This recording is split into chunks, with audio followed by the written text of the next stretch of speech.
So, here's what the next what where we're heading.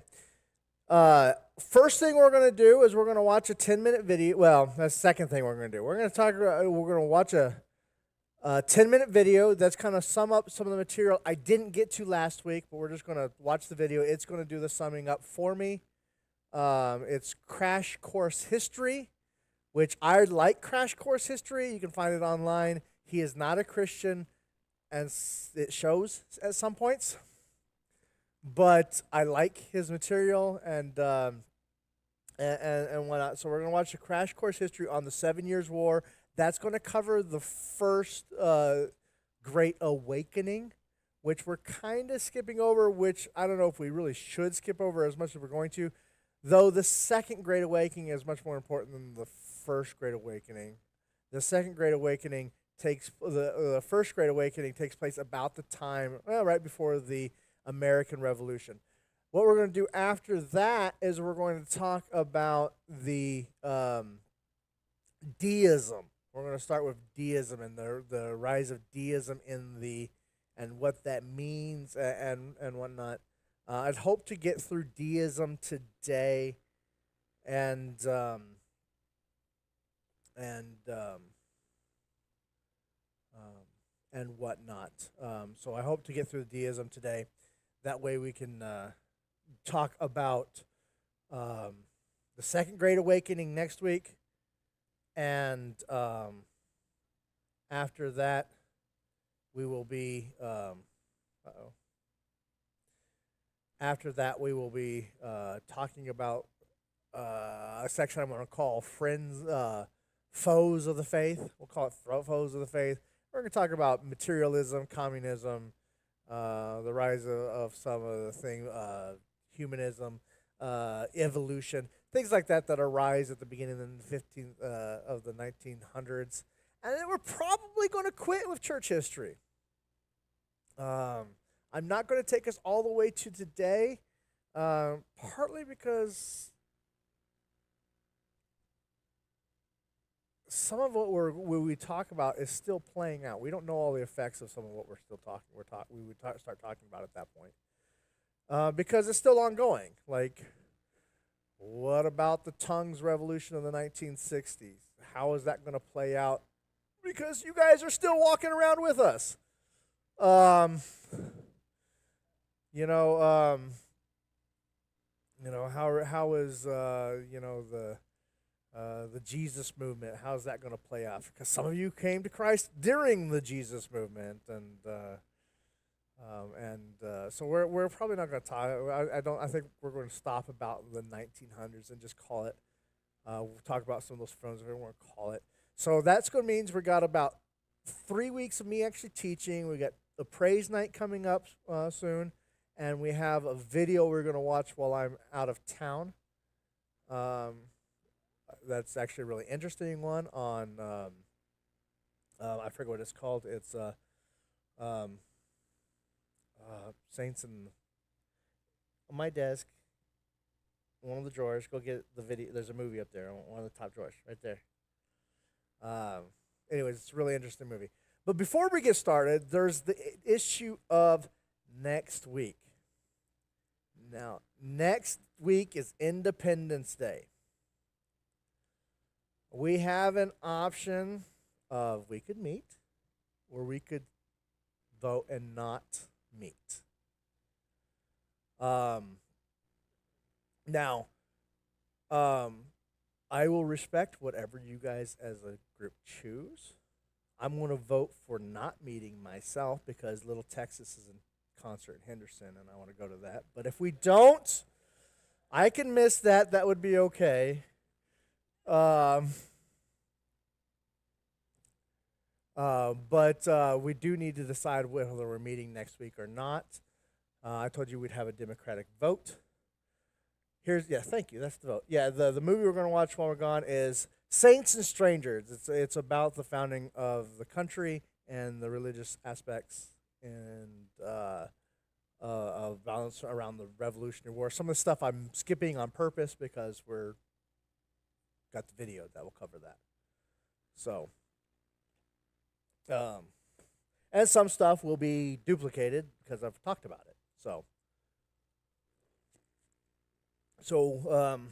next week, let's say that next week we vote all who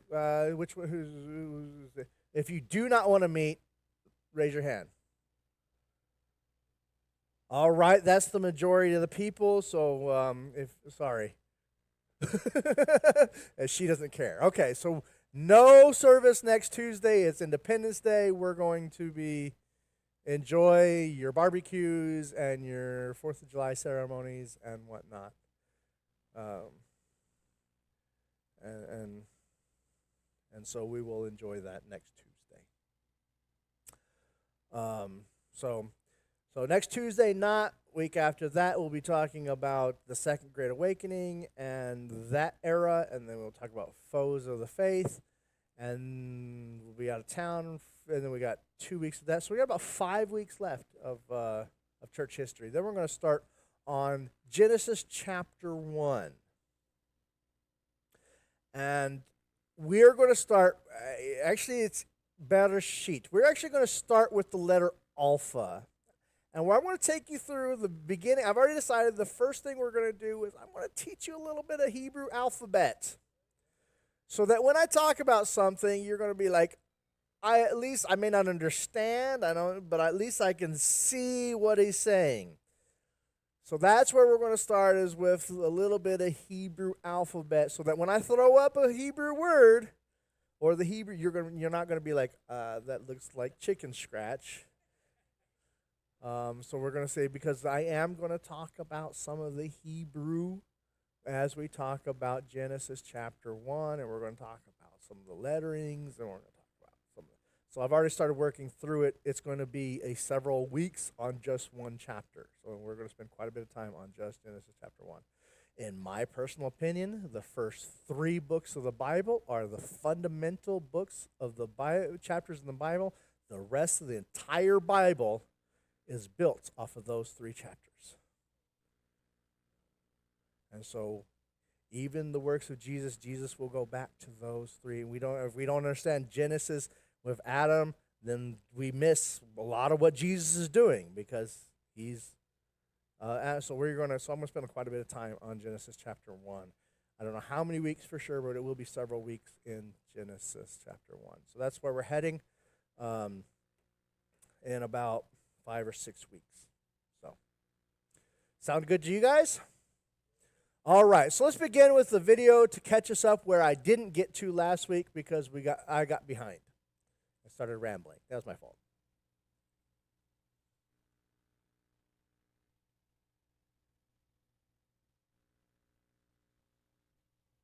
Hi, I'm John Green. This is Crash Course U.S. History, and today we're going to discuss the events that led to the American Revolution. So we'll begin with the 7 Years' War, which, as Crash Course World History fans will remember, Winston Churchill referred to as the First World War. The Americans called it the French and Indian War. The Prussians called it the Third Silesian War. Swedes called it the Pomeranian War. For today, we're just going to call it the 7 Years' War on account of how it lasted for 9 years.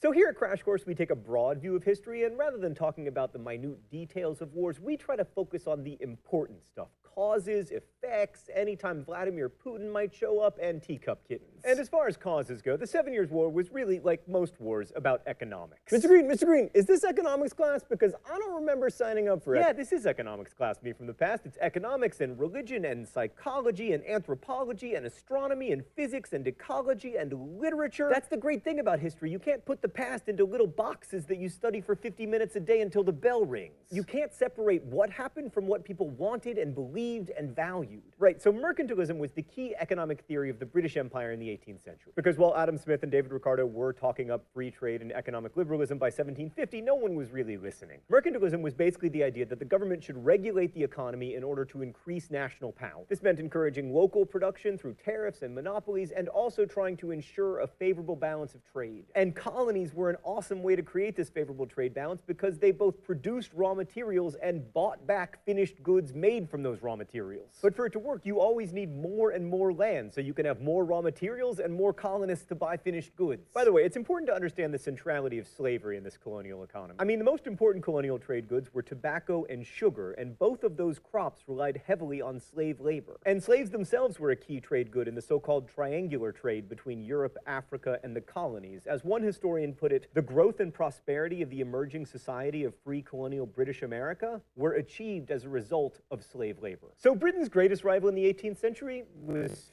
France. Like, on paper, the Spanish had a more significant empire in North America, and they'd certainly been there longer, but their empire was really sparsely populated. In fact, by 1800, Los Angeles, the most populous town in Spanish California, had a population of 300 and only 17 freeways. The French colonies were considerably more populous, but even so, by 1750, there were only about 65,000 French colonists, most of them in the St. Lawrence River Valley, thereabouts. I don't know, maybe it was somewhere over here. This isn't a terribly detailed map, and also I'm not looking at it. But the French were moving into the Mississippi and Ohio River valleys and forming alliances with American Indians there to try to dominate the fur and deerskin trades, and that proved problematic. So wars usually have really complicated causes, and it's very rare that we can refer to one thing as making them inevitable. Fortunately, the 7 Years' War is the exception to that rule. Dan, I think I just used the word exception, which means it's time for a montage.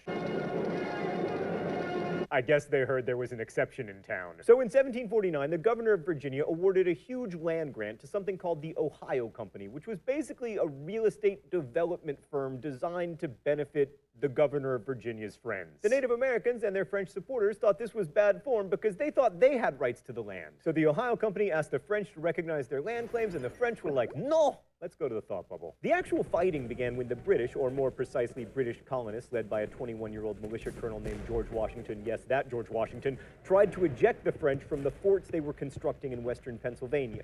The first attempt in 1754 was a disaster. Washington built and then abandoned the ironically named Fort Necessity with the loss of 1/3 of his men. It was followed by the equally unsuccessful attack on Fort Duquesne, now located in downtown Pittsburgh, where the French and Indians pounded the British, killing 2/3 of General Braddock's forces and also General Braddock. Things didn't go much better for the British for the next 2 years, although they did take control of part of Nova Scotia and kick out more than 11,000 French Acadians, many of whom died in what is called the Expulsion. Some of those who didn't ended up in Louisiana and became Cajuns. But anyway, the tide began to turn for the British in 1759 when they captured French forts Duquesne, finally, Ticonderoga, and Louisburg. The biggest victory of all came in September when the British trounced the French at the Plains of Abraham near Quebec.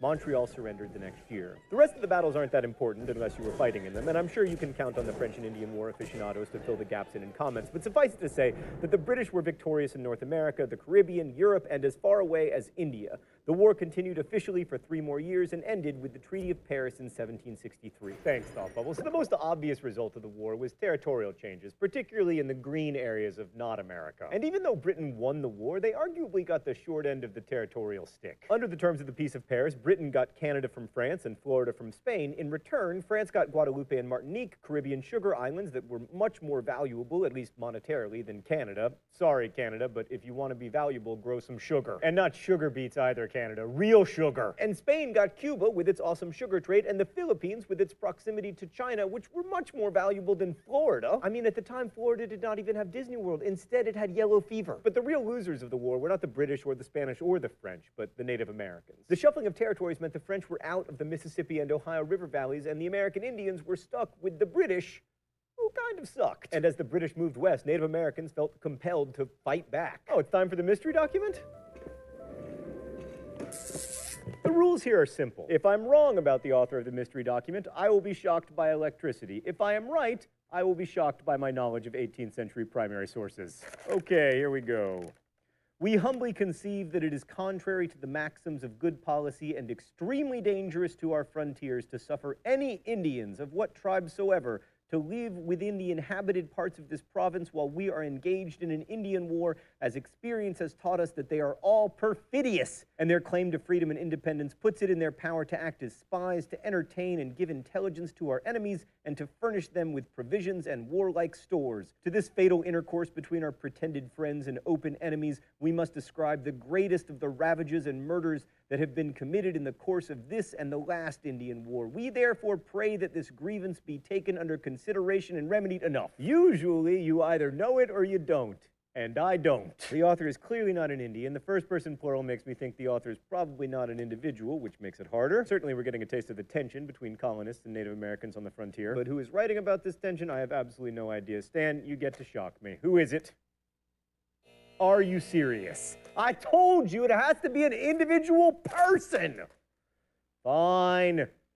Ah! So after the end of the 7 Years' War, American Indians organized an armed revolt. In 1763, Indians, particularly from the Ottawa and Delaware tribes, launched what has come to be known as Pontiac's Rebellion. Now, of course, the rebellion ultimately failed to dislodge the British, but the Native Americans did manage to besiege Detroit and kill hundreds of settlers. And that convinced the British that if they wanted to avoid future conflicts, they should slow down the colonist settlements into the territories. So the British Parliament issued the Proclamation Line of 1763, which forbids settlement west of the Appalachian Mountains and reserved that territory for Indians. Now that sounds like a sensible policy until you remember that the British colonists had just finished fighting a war in order to get the right to move into that very territory. So the settlers duly ignored the Proclamation Line and got down to settling. The other big outcome of the 7 Years' War was that it set up the American Revolution. I mean, you've just seen colonists ignoring the British Parliament. We'll talk more about that next week, but around the end of the 7 Years' War, new ideas like republicanism were taking root in the colonies. Republicanism initially meant supporting a government without a king, but in the colonies it came to mean something broader. Now, they didn't believe that everyone was equal. Republicans believed that only property-owning citizens possessed virtue, which was defined in the 18th century not as being like morally good, but as a willingness to subordinate one's personal interest to the public good. This type of republicanism harkened back to a Roman ideal, only, you know, without Caesar stabbing and togas. Stan, I wish you wouldn't. And a second type of political philosophy grew out of ideas that in the 18th century were called liberalism. For classical liberals, the main task of government was to protect citizens' natural rights, which were defined by John Locke as life,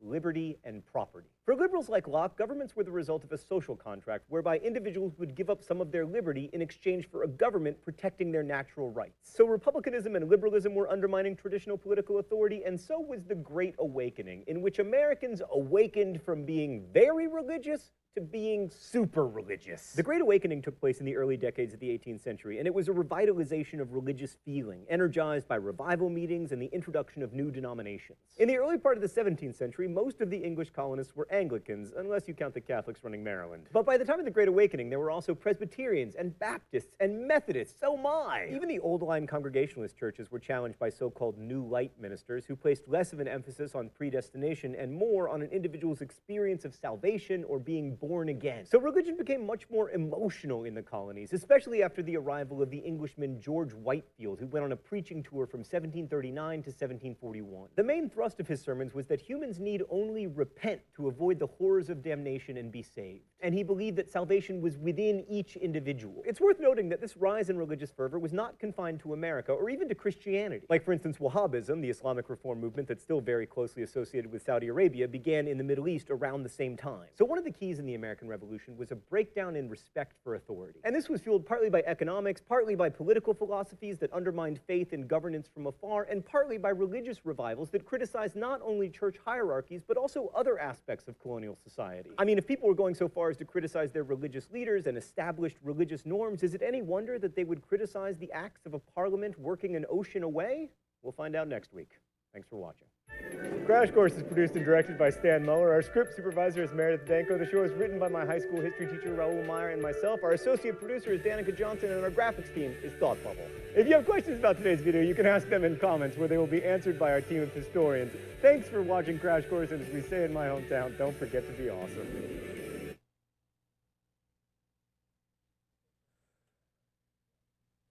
Like I said, not a Christian, but I like his stuff. It's funny.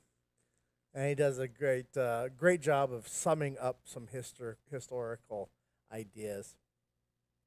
So anyway, 7 Year War. Out of the 7 Year War comes the Great Awakening, where people the idea of denominationalism comes into play. We see a lot more denominations take place, which, interestingly enough, because out of this also comes the idea that we don't need to follow a tyrant or a leader all across the ocean. We get the American Revolution, which causes problems for the colonies. A lot of times we don't think about this, but when the colonies were established, we talked last week about how like this colony followed this group of Christianity, and this one Maryland was Catholic. This one was, and then the American Revolution comes, and you have the freedom of religion all of a sudden.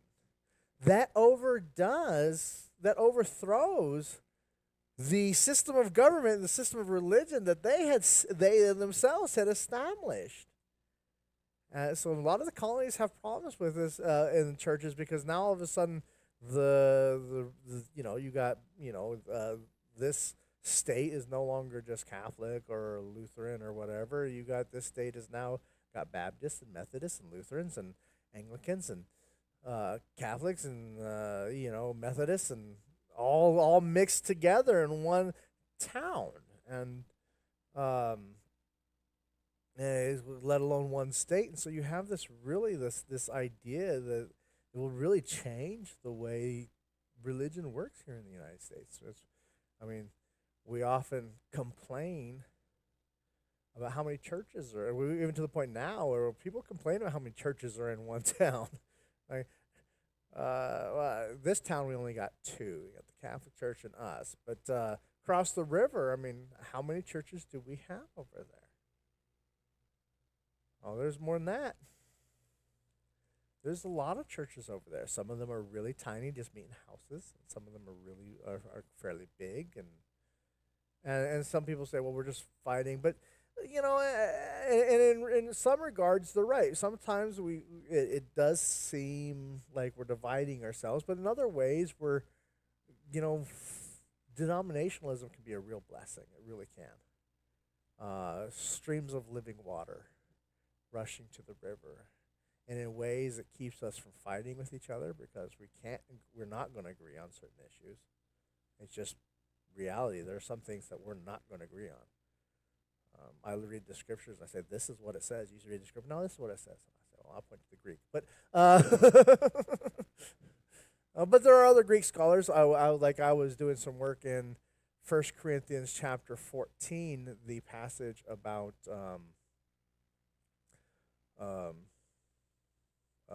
women, and the women passage in chapter 14 with the veils and the head coverings or the hair, and that passage is extremely difficult to translate in the Greek, and it's extremely confusing, and there's lots of people that argue lots of different things about that passage, and it's not there's only about 4 or 5 different ways that we interpret that passage that I think and so we can work on that passage, and there's a lot of confusion, but there's just some issues that just even though we all agree about Jesus, there are just some things that we're just not going to agree on. And so denominationalism can actually keep us from fighting.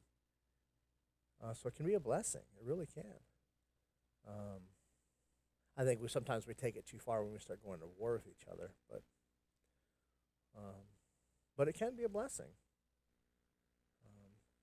Let's take, for example, the charismatic movement of the 1960s. I could not get in with it. I've gone to charismatic churches, and I disagreed with so much of the theology, I ended up walking out. Couldn't do it. I read the Bible, said that's not what it says, and I walked out. Now, do I think they're not Christian? Of course not. But I couldn't worship that way. I can't worship that way. I can't agree with them in the scriptures, and so it's like, so denominationalism can really be a blessing. But we have But when we have the American Revolution, all of a sudden we have all these revolutions, which changes the world drastically. The United States drastically. This is not wanting to move. And so now they've got a national government, after the Revolutionary War, which I'm not going to talk about United States history. I'm talking about church history, so we're going to skip the Revolutionary War. If you are not familiar with that, please read a book. The Revolutionary War is so important to us. But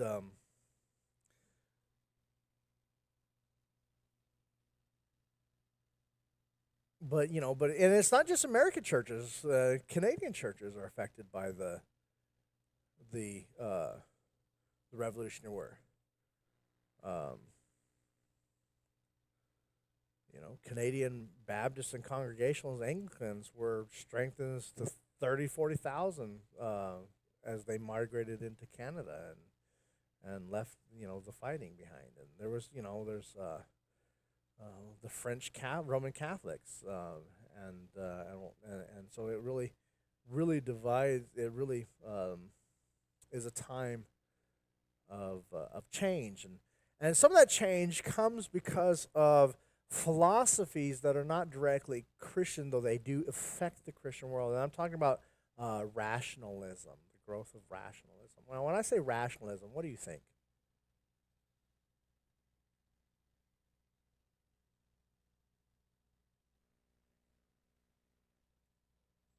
Reasoned?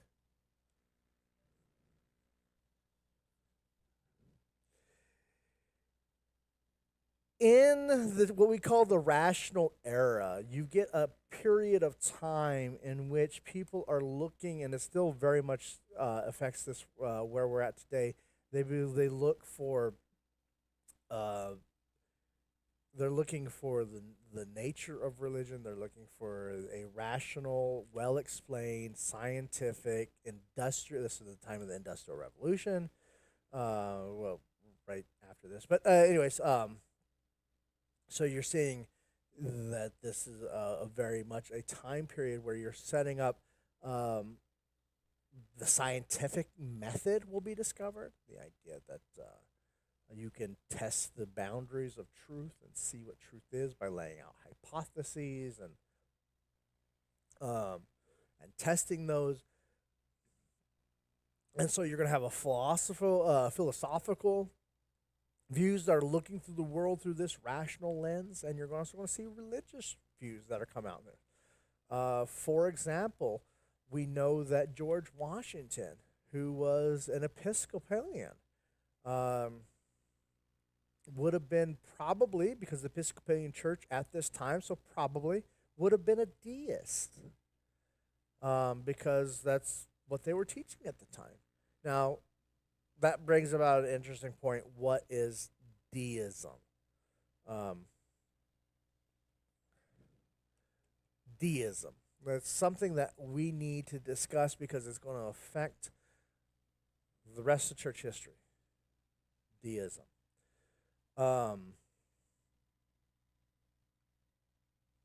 The scientific community, the scientific horizon at the time, Copernicus, Galileo, the heliocentric, which means a sun-centric universe was being discovered at the time instead of an Earth-centric.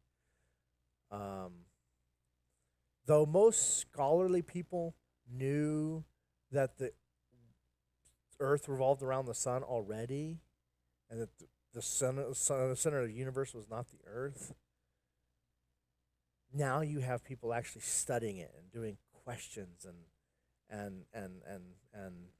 testing these theologies and these ideas, and they had already done mathematicians long ago had said these things because they were doing studies of shadows and whatnot, and planetary alignments and all that stuff, astronomers. But you have Galileo and Copernicus that are now saying, to everybody, and it's becoming known to the general public, and people are seeing the world through the idea that the Earth is not the center, and when you read the scriptures, the idea that the sun stood still around the Earth. Well, something else has to be happening there because the Earth and the sun, that's not how it works. It's not like there's a Greek god pulling this, his sun chariot across the sky. Something has to be happening, and so they have to ask what's really going on. And you also have people like Isaac Newton, who began to question the principles, how things worked around the eye. Gravitational laws.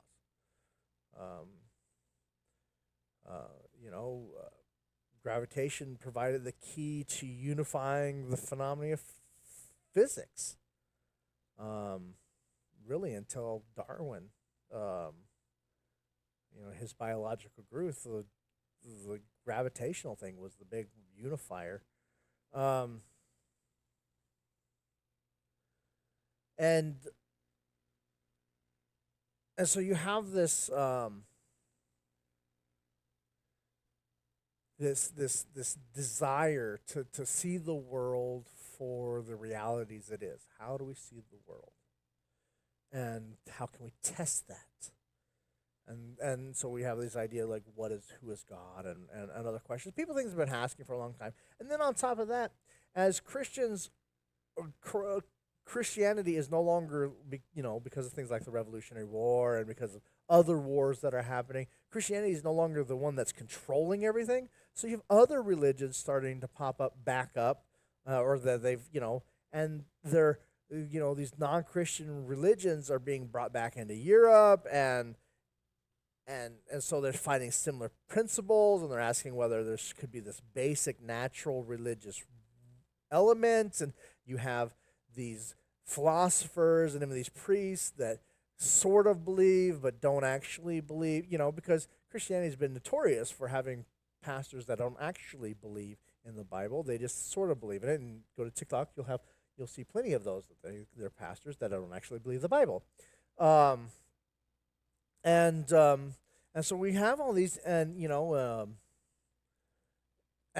so you have these ideas, and so you have this, and so in a way they began to go towards this deism tradition. I guess I haven't actually said what deism is. Deism is the idea of God that God created a watchmaker. God is, well, we'll use the analogy of a watchmaker. He's like a watchmaker. He creates it, puts it in order, winds the clock, makes sure everything works right, and then steps back and has nothing else to do with it. The watch now runs on its own. And people are seeing things like gravity and physics and the laws of nature are coming about. And so this idea of deism is the idea that God is not directly involved with people anymore. It's kind of a backstep. Now, thankfully, in my opinion, this has gone away for many, many people, but not for everybody. But this idea of deism becomes very much a part of the society at the time. They believe that God is some force out there that created everything, and then just let it go to the natural order of things. And and they would say things like the very few miracles that if they did happen, God stepped in. But most deists will actually reject the miracles of the Bible, though not all of them. Some of them say God entered in, ejected himself in that one moment, and then left again. So you have kind of, depending on what scale you were at on that argument. And so these these philosophies, these the scientific, they really change the way in which we're relating to the scriptures, relating to God, relating to one another. And these are the same things that led to the American Revolution and our country being set up the way it is. Things like the teaching of John Locke, who understood the world to work in a certain way, Descartes, Rene Descartes, the philosopher and mathematician, who believed in the existence of mental and material worlds, and believed that reason alone he could accept the existence of God and the soul through reason. It was all about reasoning and rationalism, and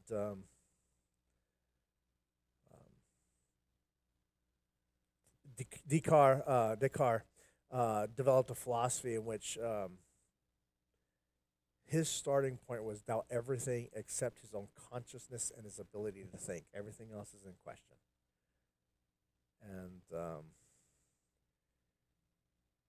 And he believed that there were certain innate concepts in human reason, such as time and space, the ability to organize data and sense it, and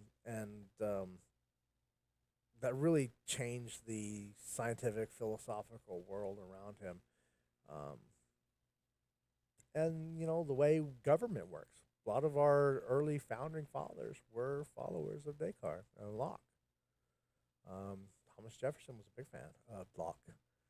Um, and so we have this idea of deism. It's a natural result of the scientific and philosophical approach that that we can test everything, that there's an order to everything, that there's these natural orders, and that if you believe in God, that He's just out there who created it and then left it alone. Everything else is controlled by um,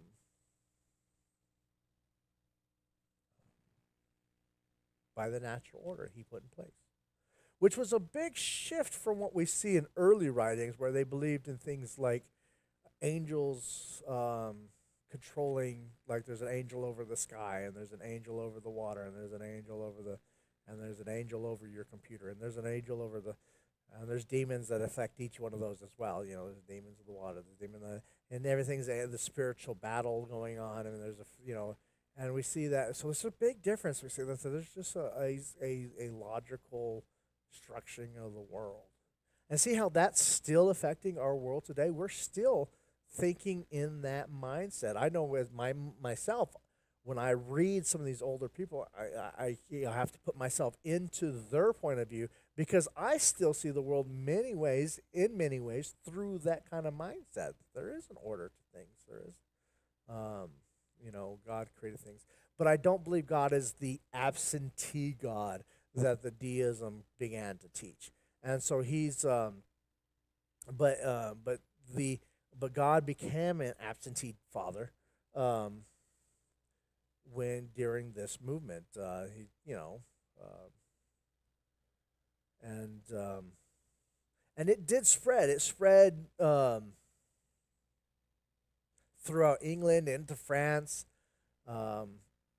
Frenchmen such as Voltaire. I don't know if any of you guys have read Voltaire. French philosopher and writer, and all kinds of a poet. Anyways, he was a deist. Rousseau.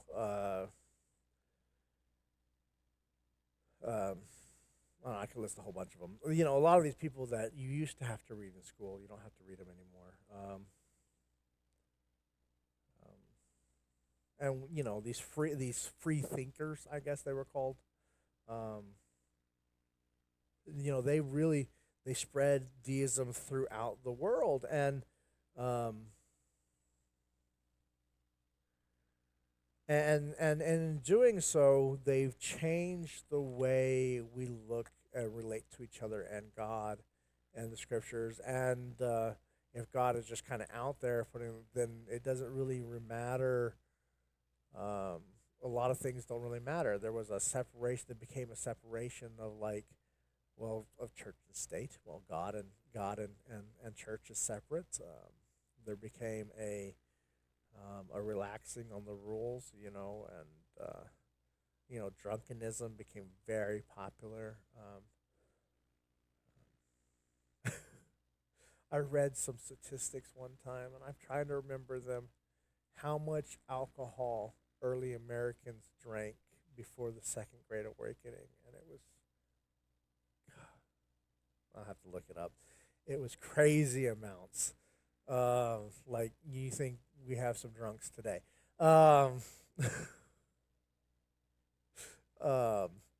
Crazy amount. The average American was drinking. It was crazy. But these things. But deism. I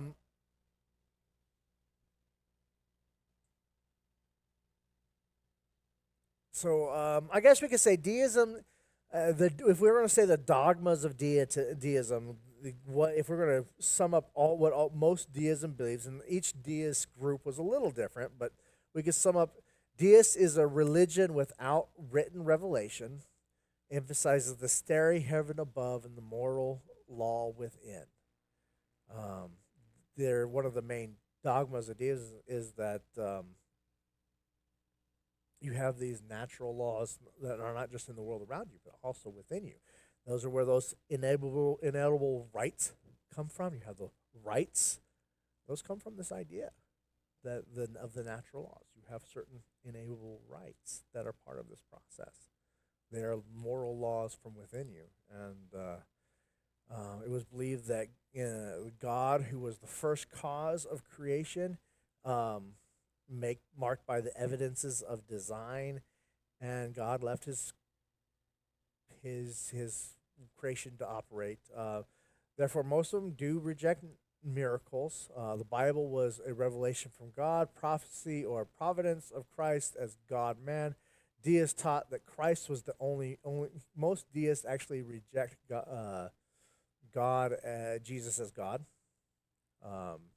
Jesus is a moral teacher in most, not all, most deism thought, because in order for Jesus to be God, he has to be directly involved in, and if God is just an absentee father, then that would break the natural rules of being in there. So a lot of deists reject Jesus as God,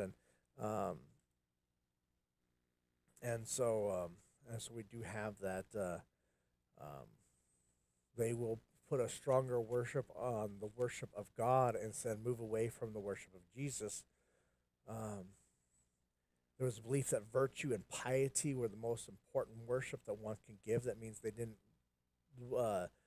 Virtue and piety meant living your life. It wasn't about singing songs, or it was about living your life in piety.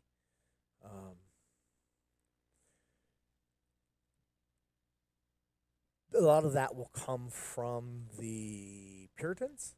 There will be a very strong Puritan push in that element. The Puritans,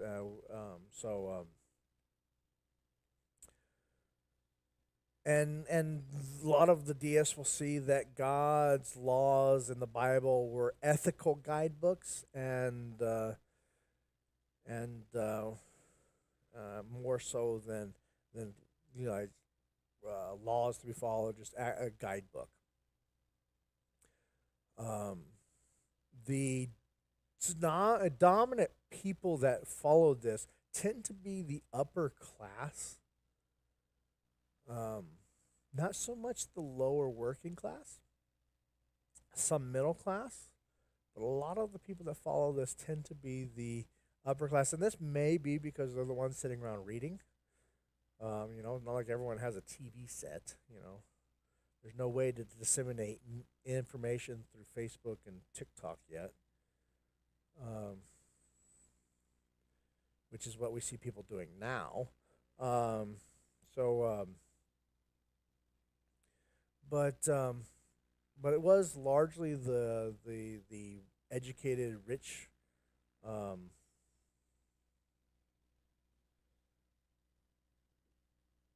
You want a good deist person to read these? Read the works of David Hume. Hume, Hume, David Hume. And if you don't want to fill the whole book, you can actually read a book. What was that called? No, it was a lecture series. 90 Minutes with Hume. And there was it was a philosophical audio tape. I remember it being a CD. It's probably on digital now. You might even be able to find it on YouTube. But it was 90 Minutes with Hume, and it was a 90-minute lecture on the works of David Hume. If you don't actually want to read his work, that was really quite good on him. But he is a deist, and so it will lead to a lot of materialism in his writings, and a lot of that we will talk about later. So deism. Now, there are some good things that come out of deism. It strengthens the idea that of an omniscient God, a God who is all-powerful, all-knowing. These things, it strengthens that idea. But it also strengthens the idea that of the state as well, that the federal the government, the state government, had natural origins and therefore had more power. Um, Deism does help to develop the concept of man's essential goodness and perfectibility, which is interesting enough. When we saw the first Great Awakening, and then especially in the second Great Awakening, we see a shift. It starts with the first Great Awakening, and this really happens in the second Great Awakening, which we'll get to after. Um, the idea that it's no longer about man being born inherently evil and screwed up and messed up. We see a more optimistic view of mankind, which personally I like. I know we are all sinners by birth and whatnot, but I don't feel like we can, like we need to do the whole. I would say, oh God, sinners in the hands of an. Have you if in the notes, I put a link to "Sinners in the Hands of an Angry God" by Jonathan Edwards. He was one of those. I don't know if it was in this week's notes or last week's notes. I forget, because I did them at the same time. "Sinners in the Hands of an Angry God." There's a link to it, to his lecture, his speech, where, and this was the prevailing thought of the time, that you have God and you're just a no good sinner and just waiting for God to pull his hand out so you fall into hell. And of course, he presented it without emotion because he comes from this time period where it's all reason. And in the second Great Awakening, we see a shift away from this. We see more emotion come into it. We'll talk about that when we get there. But Jonathan Edwards would preach monotone, reading from his notes, so that everything you said was from the works of the Holy Spirit, and it was not about him, and it was a rational discovery of your low good nothingness, and how God is there to pull his hand out from underneath you. And anyways, it was not something that it definitely wouldn't work today when a society that we doom scroll, which means how many of you guys doom scroll? You're on Facebook and you're Instagram or TikTok, and you flip through. You guys doom scrolling. When doom scrolling means it just never ends. You just keep, and then you look up at your clock and you go like, oh shoot, I've been on here for my phone's about to be dead. I've been on here for hours. That's called doom scrolling, and but that means the average attention span has shrunk significantly, to about 15 seconds. You need to have a shift of emotional or functional or hand motion, or because that's how we work. I mean, the average. I know when I'm doom scrolling, if it's a video's if it hasn't caught in my first 5 seconds, I'm skipping to the next video, and that's how it works. And so something like Jonathan Edwards would not work today. But that's why so many people have reading problems, because we can't read because you have to actually be able to focus for reading. Interesting enough, sexual dysfunction has come out of this as well. And then a lot of that comes from pornography in relations to doom scrolling, because people are so used to shifting images that one person, the Navy did a study on this, because they're spending so much money on erectile dysfunction. They did a study on that pornography, the shifting images and multiple pictures up in pornography and the doom scrolling is actually causing more erectile dysfunction in the sailors. Because the attention span of one person in one image is just not. It's hurting. It's changing our brain, the way our brain works. And like I said, the Navy did a very interesting study on that. I did not post that in my notes because I didn't think I was going to bring it up. But You can run a search for it and find it, maybe. Um, but but anyways, um, but Jonathan, but that time period, they're very much about rationalism. This organized society, as they progress um, towards a better person. Out of this time period also comes what we call the higher criticisms of the Bible. Now, criticism just means to look closely at. It does not necessarily mean good or bad. A lot of times we use the word criticism to mean bad. But when we say criticism in this context, it just means to look closely at. We have higher criticisms, which we will do some of when we talk about Genesis chapter 1, because we're going to look at some literary criticism, which means looking at it through a literary point of view. We're looking at it as we look at it as a historical point of view. We're going to be looking at it as a scientific point of view. And these criticisms, how many of you guys open Genesis 1 and say, well, that's why evolution is false because of Genesis chapter 1? That's looking at it through a scientific criticism. I think that argument is bad, and I'll tell you why when we get to Genesis. But, of course, I already said it when I was doing our Old Testament thing. But we will. But that very much is something that comes out of this time period. Remember when I did the Old Testament, I mentioned, you guys may not remember this, like JEPD, the Jehovah's, the Elohimus, the priestly writings.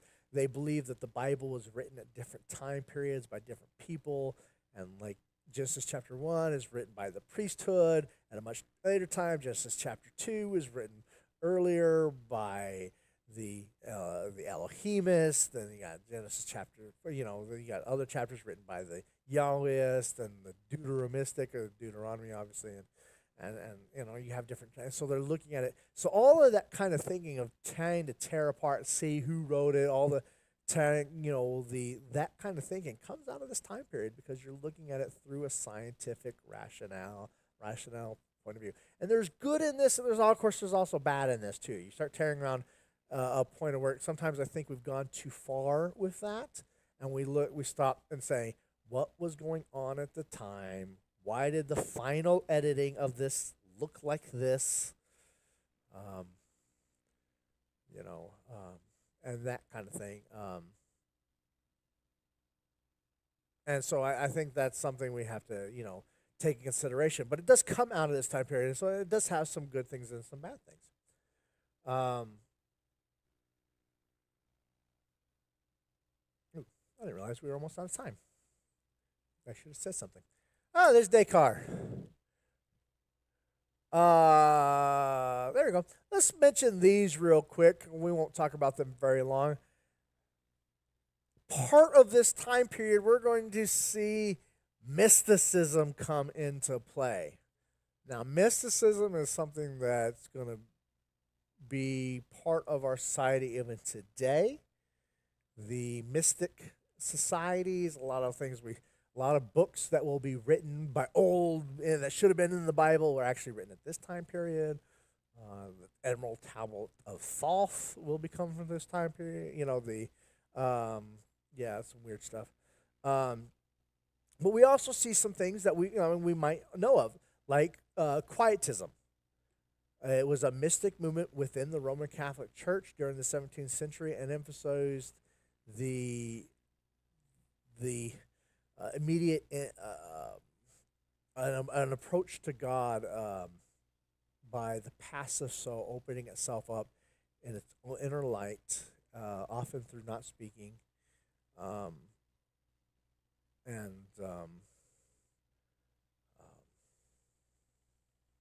that this divine light from God would enter the soul in this mystic way.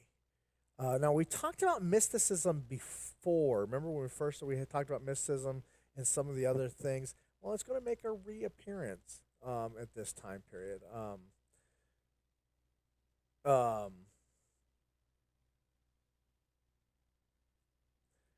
Protestant mysticism, there was a Swedish scientist, Emanuel Swedenborg. There he is. 1688 to 1772.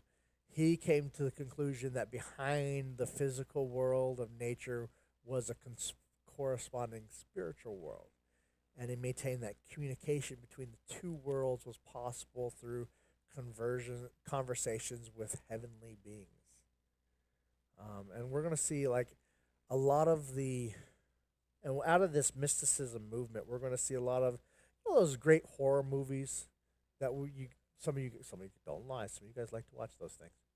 With the ghost stories and the exorcisms and the haunting of a lot of those kind of thought process of the ghost and that modern, ghosts have been around. The idea of ghosts has been around forever, but that modern haunting, mysticism, psychics in that way, that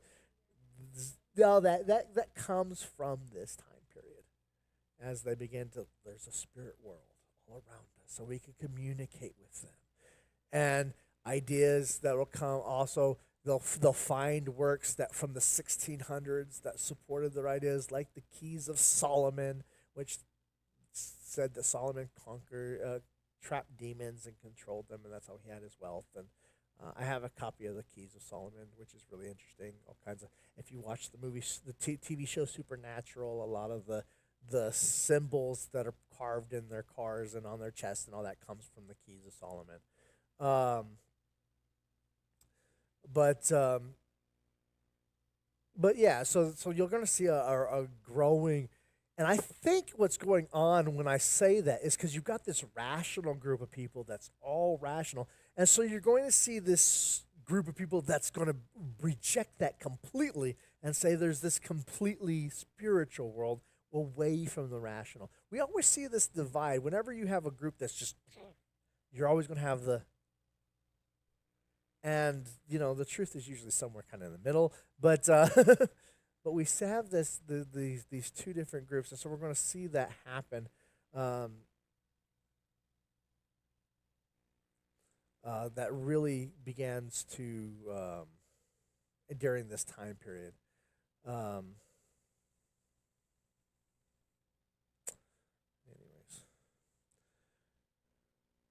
All right. So I think next week we're not going to meet, and the week after that we will talk a little bit about the Roman Catholic Church and focus mostly in on its restoration of power. We kind of left the Roman Catholic Church behind because it kind of loses its power. It's really around. Well, we'll talk about this next week. 1814 is when we start seeing them kind of come back in power. We're going to talk about the Roman Catholic Church come back into power. We're going to talk about, I'm going to skip all of that because it's not something we really need to talk about. That's in the video. You guys can watch that in the video. We're going to talk about, then we're going to talk about the second Great Awakening and what that causes. And then we'll talk about foes of the faith, and then we'll call it for church history. Wow. You guys believe how far we've gone? It's been about a year and a half. We have made it from the year 33. Now we're in the 1800s. And I hope you guys, I know we're not done yet, but I hope you guys have learned and fall in love with some of this stuff. And I hope I even decide, hey, I want to go read a book on this subject or look up that, or ask ChatGPT, about that subject, which is perfectly valid. You can ask ChatGPT or Bard, Google's Bard. For those of you who do not know, ChatGPT and Google Bard are the new AIs that are coming out. That are you can ask them questions and have conversations with these computers. I use them. I use them a lot in our our social medias, and they help me do some task that I've got them scheduled to do some certain task that I don't want to have to think about. That's just what they're there for. Chat GPT or Google Bard, those are the big ones. There are other ones out there, but yeah. Yeah, Chat GPT came out first. Interesting stuff. Anyways, that's neither here nor there. But it is going to be something we have to deal with in church. I've already attended 2 conferences talking about how it's going to affect the church, including that one group of people are wanting to rewrite the Bible using the AI. I'm against this. But that is something that's going to happen. You're going to see a religion come out of the rewriting of the Bible using computer AI to incorporate more religions into one group. I think this is coming. Watch out. That I don't know. In some ways, it's fascinating. Some ways, it's kind of scary. But anyways, but let's pray, and we'll call it a day. Father God, we praise you today, Lord. We thank you for all the wonderful blessings that you've given us, Lord. We pray that we just become a blessing to you, and then we just focus on you, and we follow up in our church history. Help us just learn and fall in love with what you've done as we see where you're going, and we just turn to you for the hope of the future. In Jesus' name we pray. Amen.